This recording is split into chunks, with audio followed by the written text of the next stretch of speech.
Talking to the people. I am one of those kids that used to stay awake listening to the radio. Where should I be looking?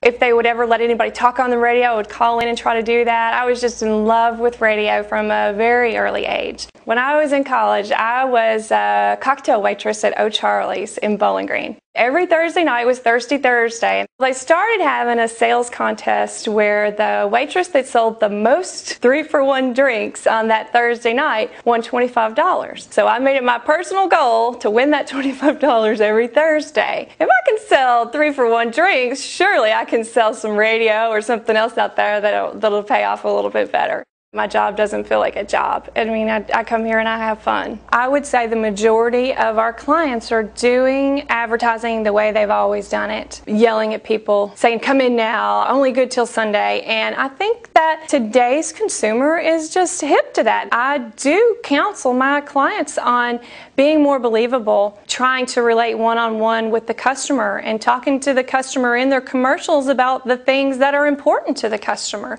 not the things that are important to the client. The customer doesn't care what's important to the client. They care what's important to them in their life and how's their life going to be better by using your product or using your service. It's hard to change a paradigm like that, but that's my job to help them increase and get better at what they do by bringing them new thoughts, new ideas, research that shows how they can make their advertising more effective. And I don't want to be viewed as a salesperson. I'm not going to tell a client what they want to hear. I'm not going to tell them that their ads sound great. The better I get to know them, I'm going to lay it all out on the table and say, I think that we can do a better job for you if we do X. If you are considering my station against maybe another station that's a little bit cheaper, the difference in price is not going to be worth the difference in service. I've got a passion for these stations and being able to show you how they can work for you.